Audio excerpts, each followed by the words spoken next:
Hi friend, good morning. This is Ravi and watching my to Z study. दोस्तों, discuss करेंगे child psychology का top 50 MCQ जो कि previous years questions में आ चुका है। मैं आपके सामने वही एमसीक्यू डिस्कस करता हूं जो ऑलरेडी प्रीवियस ईयर्स क्वेश्चंस में आ चुका है। उससे आपको यह पता चलेगा कि आपका प्रिपरेशन का लेवल क्या है और क्वेश्चंस किस टाइप का आता है। बिल्कुल स्किप मत करना। 15 एमसीक्यू कराऊंगा। 15 एमसीक्यू आपका दिल दिमाग दोनों में बैठा दूंगा, ठीक है। ज्यादा से ज्यादा मैक्स टू मैक्स 10 से 12 मिनट का वीडियो होगा। देखो, पहला क्वेश्चन क्या है। शर्म तथा गर्व जैसा भावना का विकास किस अवस्था में होता है।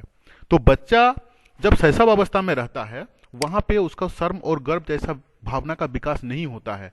जब वो शैशव अवस्था क्रॉस करता है और बाल्य अवस्था में वो एंट्री करता है, उस समय उसके अंदर में शर्म और गर्व जैसा भावना का उत्पत्ति होता है। तो इसका सही आंसर होगा बाल्य अवस्था में शर्म तथा गर्व जैसा भावना का विकास होता है, ठीक है। Next question. दूसरे वर्ष के अंत तक शिशु का शब्द का भंडार क्या होता है। कितना जानता है एक बच्चा जब सेकेंड ईयर कंप्लीट करके वो थर्ड में एंट्री करता है। तो ऑलमोस्ट एक बच्चा जब 1 साल का क्रॉस होता है ना, तो 10 से 50 शब्द ऑलरेडी वो जान लेता है। तब तक जब तक वो दूसरा वर्ष कंप्लीट करता है, यानी कि दूसरा वर्ष के अंत तक शिशु का शब्द का भंडार कितना हो जाता है दोस्तों, 100। तो क्वेश्चंस में ऑलरेडी आ चुका है सीटेट में, ठीक है। देखो नेक्स्ट क्वेश्चन। सीखने के नियम का प्रतिपादक। कुछ दिन पहले मैं थॉर्नडाइक का भूल और त्रुटि का सिद्धांत को समझाया था। वहां पे मैं आपको बताया था कि सीखने का जो नियम है उसका प्रतिपादक कौन किए हैं, थॉर्नडाइक ने। इसीलिए हर एक क्लास को आपको दिल दिमाग दोनों से देखना है। हर एक जगह से क्वेश्चन कहीं से भी आ सकता है। जब तक आपका कॉन्सेप्ट क्लियर नहीं रहेगा तब तक आप एमसीक्यू नहीं कर पाओगे, ठीक है। इसीलिए कॉन्सेप्ट क्लियर करना पहले जरूरी है। तो क्या हुआ कि सीखने का नियम का प्रतिपादक कौन किए हैं ना, थॉर्नडाइक, ठीक है, जो कि यूएसए के एक मनोवैज्ञानिक थे। देखो नेक्स्ट क्वेश्चन। कक्षा का एक शरारती बालक अन्य छात्रों को परेशान करता है। क्वेश्चंस पढ़ते समय आपको समझना है कि क्वेश्चंस का मीनिंग क्या बोल रहा है, क्योंकि अगर आपको क्वेश्चंस पढ़ के समझ में आ जाएगा यानी कि आप आंसर की तरफ 80% आगे बढ़ गए। अगर आपको क्वेश्चंस ही नहीं समझ में आएगा तो आप आंसर की तरफ जाओगे तो आपका समय बर्बाद होगा। इसलिए क्वेश्चंस आपको एक बार नहीं 2 बार पढ़िए और क्वेश्चंस को समझने का कोशिश कीजिए, क्योंकि एक बार समझ जाओगे ना तो 80% आप आंसर वहीं से ही निकाल लिए, ठीक है। तो देखो क्या बोल रहा है कि कक्षा का एक शरारती बालक अन्य छात्रों को परेशान करता है। एक अध्यापक को उसकी समस्या का कारण जानने हेतु किस विधि का प्रयोग करना चाहिए। अगर एक शरारती बालक वो क्यों बदमाशी कर रहा है, दूसरे को परेशान क्यों कर रहा है, उसके कारण जानने के लिए व्यक्तित्व अध्ययन का विधि का ये विधि जो है, ये इस विधि के द्वारा टीचर जान सकता है कि बच्चा के अंदर में क्या दोष है, क्या गुण है।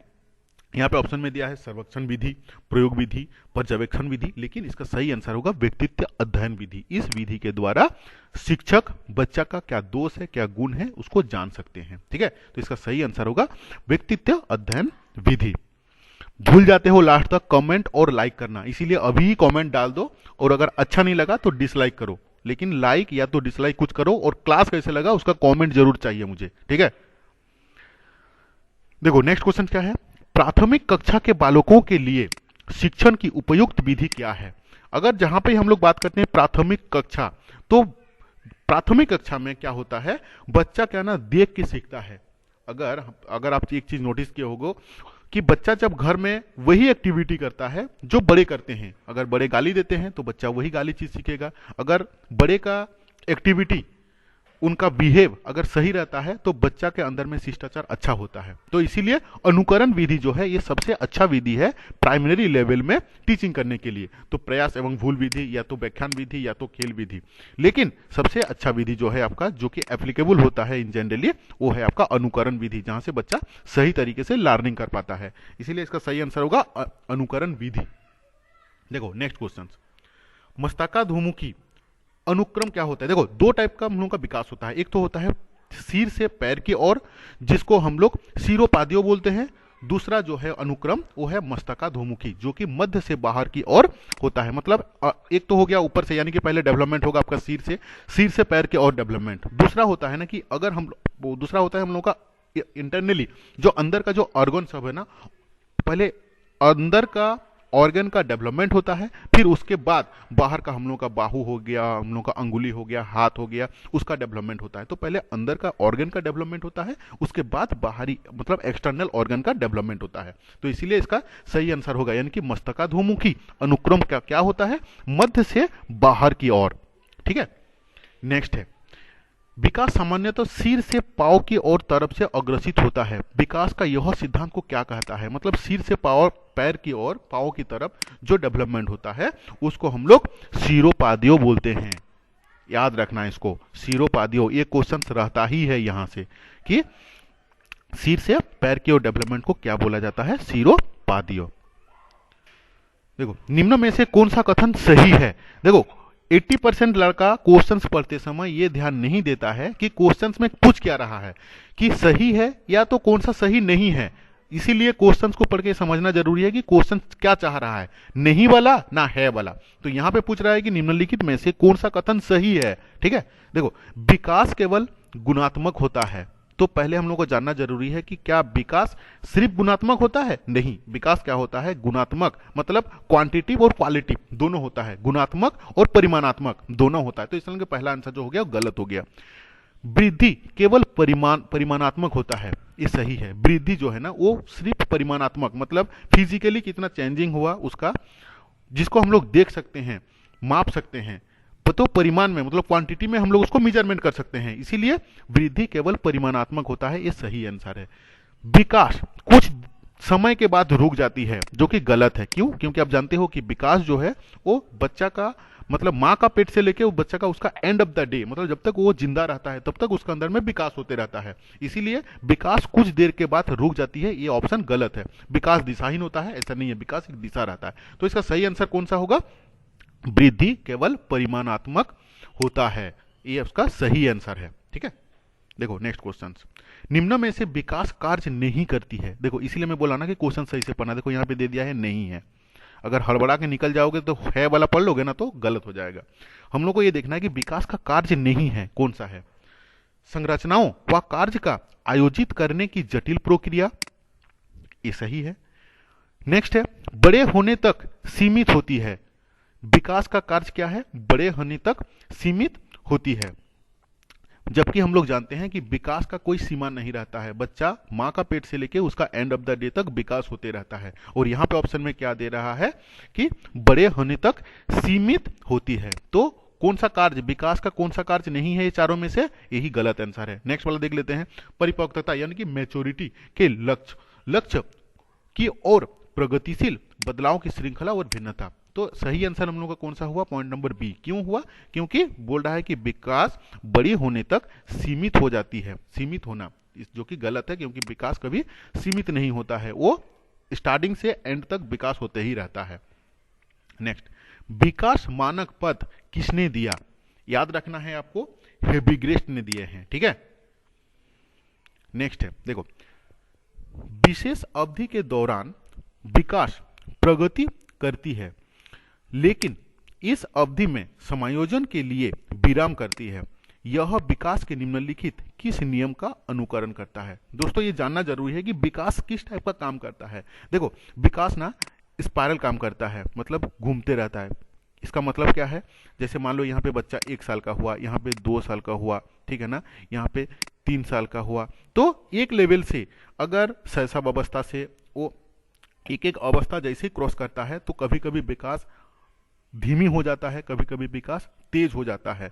तो क्वेश्चंस क्या यहाँ पे क्या बोल रहा है कि विशेष अवधि के दौरान, विशेष अवधि के दौरान विकास प्रगति करता है, जो कि सही है, प्रगति करता है, लेकिन इस अवधि में समायोजन के लिए विराम करता है, मतलब कभी कभी स्लो हो जाता है। स्लो क्यों होता है, कभी तेज होता है, फिर कभी डाउन होता है, कभी अप होता है, कभी डाउन होता है। यह विकास के निम्नलिखित किस नियम का अनुकरण करती है।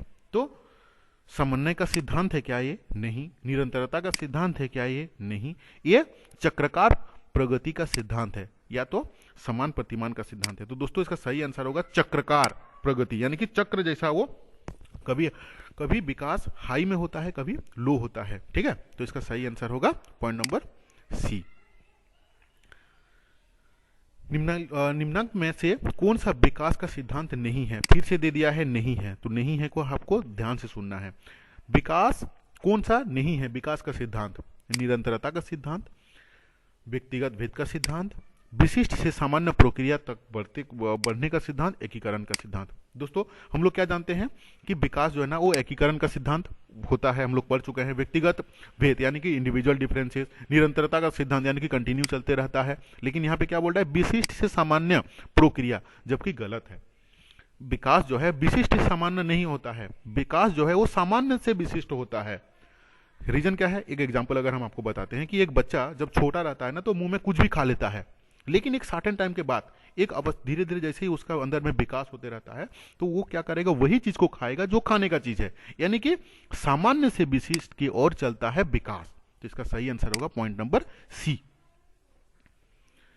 भाषा विकास के लिए सबसे संवेदनशील समय निम्नलिखित में से कौन सा है?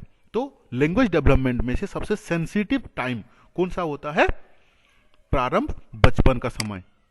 यानी बस इसमें तो सब कुछ सीख जाता है, जन्म पूर्व इसे तो कुछ पॉसिबल ही नहीं है, जन्म से पहले कैसे सीखेगा? मध्य बचपन तक तब तक सीख जाता है। इसलिए प्रारंभिक बचपन में जो है वो सबसे सेंसिटिव टाइम होता है लैंग्वेज डेवलपमेंट के लिए, भाषा विकास के लिए। ठीक है, देखो नेक्स्ट क्वेश्चन क्या है? निम्नलिखित में से कौन सी अवधि किसी की विकासशील अवस्था में सामान्यतः संघर्ष की अवधि कहलाता है? दोस्तों क्वेश्चंस के अंदर में ही आपका आंसर रहता है, आपको पहले क्वेश्चंस पढ़ के समझना है कि चाह क्या रहा है।